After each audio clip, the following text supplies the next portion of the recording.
이번엔 앞서 전해드린 대로 교섭단체 정당 중 처음으로 30대 대표가 된 이준석 국민의힘 신임 대표를 직접 연결해 보겠습니다. 퇴근길 시민들로 분주한 청계광장입니다. 안녕하십니까, 신임 대표님. 네, 안녕하세요. 예, 젊은이들이 많이 있는 곳으로 일부러 장소를 정하신 듯합니다. 보기 좋습니다. 선거 내내 이준석 돌풍을 일으키셨는데 언제쯤 내가 당선될 거다 이렇게 예감을 하셨습니까?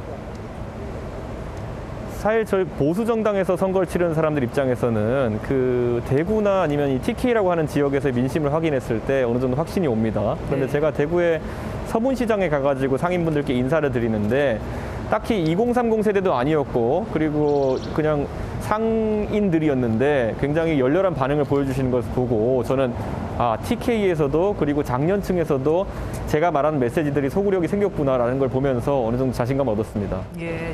지금 대구 얘기를 하셨는데 그 대구 경북 연설회에서 박근혜 탄핵을 받아들여야 한다고 말씀을 하셨잖아요. 당시에 1위를 달리고 있는 입장에서 그런 말을 꺼내기가 참 쉽지 않았을 것 같은데요. 예, 제가 그 연설문을 처음 썼을 때 주변에서 많은 반대도 있었습니다. 예. 하지만 저는 이번이 우리가 탄핵에 대한 이견을 모두 이제 공존할 수 있는 영역으로 놓는 것이 중요하다 이런 생각을 했고요. 이게 대선 승리를 위해서 필수 불가결한 선결 과제라고 생각했습니다. 그리고 지금 우리 당 밖에도 대선 주자분들이 많으신데요. 그분들이 당에 합류하는데 만약 주저하는 요소가 있다 그러면은 제가 다소 무리를 해서라도 전당대회 과정 중에서 그런 것들을 좀 없애야 되지 않을까라는 그런 의식이 있어서 제가 좀 용기를 내보았습니다. 예, 그게 딱 적중을 했던 거고요. 공수처가 윤석열 전 총장에 대한 수사에 착수했잖아요. 이와 관련해서 대표님은 윤석열이 아니라 공수처가 시험대에 올랐다라고 평가를 하기도 했었는데 어쨌든 이 일로 윤 전 총장의 입당이 빨라질 것으로 혹시 예상하시는지요? 저는 윤석열 전 총장이 이 문제에 있어가지고 본인의 정치적 일정을 바꾸는 것도 저는 약간 의아할 것이다 이런 생각을 하고요. 다만 공수처가 처음에 참 여야가 대립하는 과정 중에서 많은 국민들의 기대를 받으면서 또 관심을 받으면서 출범한 기관인데 처음 이제 수사 대상을 고를 때는 조희연 교육감과 관련된 건을 하면서 다소 그 출범 취지와 다른 게 아닌가라는 이런 고개를 갸우뚱하게 된 상황이 있었고요.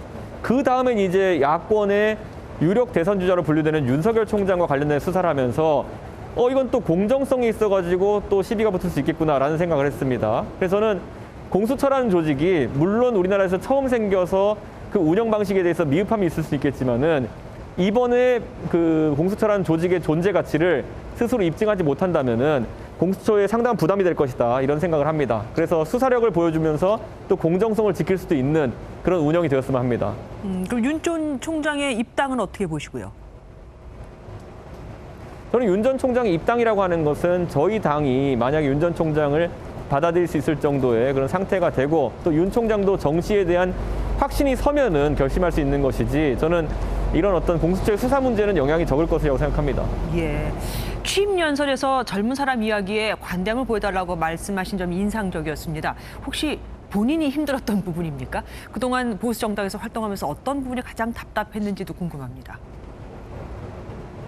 많은 분들이 저한테 방송을 하면서 왜 그렇게 말이 빨랐냐고 이제 질문하는 분들이 있는데요. 지금은 제가 말이 느려지는 걸 보면서 많은 분들이 어떻게 교정했냐 그랬는데요. 제가 방송을 처음 시작하고 회의에 들어갈 때만 하더라도요. 제가 말을 시작하면은 끊어버리려고 하는 분들이 많았어요.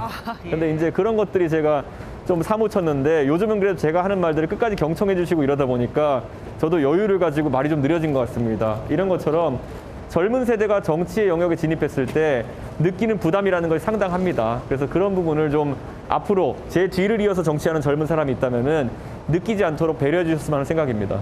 예. 국민의힘이 의원들 부동산 거래 전수조사를 결국 권익위원회에 의뢰를 했잖아요. 실제로 부정한 사례가 드러나면 더민주처럼 탈당 권유 혹은 뭐 출당시킬 생각이 있으신지요? 아니면은 뭐 다른 더 강한 것도 생각을 하고 계신지 궁금합니다. 저는 저희가 그 야당으로서 집권을 위해 나아가기 위해서는 민주당보다 항상 엄격하고 그리고 더 칼 같은 어떤 그 도덕성의 잣대를 세워야 된다 이런 생각을 합니다. 그래서 저는 기본적으로 저희 원내 지도부가 어제 국민권익위의 조사를 받을 수도 있다라고 이제 언급한 부분에 대해서 최소 민주당만큼 하겠다는 걸로 국민들이 받아들여 주셨으면 좋겠고요. 저희는 앞으로도 권익위보다 더 공정하고 그리고 또 조사 능력이 뛰어난 기관이 있다 그러면은 그곳에도 저희가 의뢰해가지고 이 조사를 받을 수 있도록 할 것이고요. 다만 이제 민주당에서도 12명의 의원님들이 지목되신 다음에 8분은 그래도 반응이 좀 없으신데 4분 같은 경우에는 강하게 반발하고 있지 않습니까? 예. 근데 제가 그 4분의 의원님들의 사안을 들여다본다 하더라도 좀 다소 억울할 수 있는 부분이 있겠다라는 생각도 들어요. 그래서 이게 양당이 사실상 이런 부동산 검증을 시행하는 과정 중에서 또 저희가 엄격하게 돼야 돼. 또 아주 또 문제가 되지 않는 사안인데 떠밀려가지고 또 이렇게 개인적인 피해를 입는 부분이 없도록 저희가 엄정한 기준을 세워가지고 국민들께 다가가도록 하겠습니다. 예. 이준석 대표께서 말하는 공정이 능력을 기반으로 한 경쟁만을 강조한다. 이런 비판도 있습니다. 사회적 약자, 뭐 정의가 다 다르겠지만 사회적 약자를 위한 방안도 혹시 갖고 계신지요? 저희가 이야기하는 공정한 경쟁이라고 하는 것은 결국에는 경쟁의 출발선에 다 같이 설 수 있었을 때 하는 이야기입니다. 제가 원래 어릴 때부터 교육봉사활동을 꾸준히 해왔었는데요. 그 학생들에 대한 봉사활동처럼 출발선에 서는 것 자체가 불가능한 사람들에게는 최대한 지원을 하는 그런 문화가 만들어져야 된다는 것이거든요. 그런데 그게 안 된다 그러면은 경쟁의 의미가 사라지는 것이기 때문에 두 가지는 항상 같이 갑니다. 그래서 공정한 경쟁을 위해서 출발선까지 많은 사람을 세울 수 있는 노력, 그것도 약자와의 동행이라고 해가지고 저희 국민의힘에서 꾸준히 추진할 것입니다. 예. 마지막 질문 드릴게요. 젊은 당대표로 타당, 그러니까 다른 당들이 긴장을 하기도 하지만 만약 이 대표께서 국민의힘을 제대로 장악하지 못하면 민주당에 오히려 호재로 작용을 할 거라는 시각도 있습니다. 여기에 대해서는 어떻게 생각하십니까? 저는 다른 당도 잘 되길 바라고요. 민주당에 계신 분들도 넓은 마음으로 다른 당에서 하는 정치 실험에 응원을 보내주셨으면 하는 생각입니다. 그게 서로 양당으로서 공존할 수 있는 방법이 아닐까 생각하고요. 저는 오히려 최근에 송영길 대표께서 민주당 대표에 취임하신 다음에 상당히 전격적이고 개혁적인 행보로 계속 이제 관심받고 계신 것에 대해 가지고 항상 긍정적으로 평가했고 저는 앞으로도 그런 행보를 응원하겠습니다. 이 국민의힘 내부 일로 다른 데서 힘을 받고 이런 것보다는 같이 공존하자는 말씀을 해주셨습니다. 다시 한번 축하드립니다. 그새 밖이 깜깜해졌네요. 지금까지 이준석 신임 국민의힘 당대표와 함께했습니다. 고맙습니다. 감사합니다.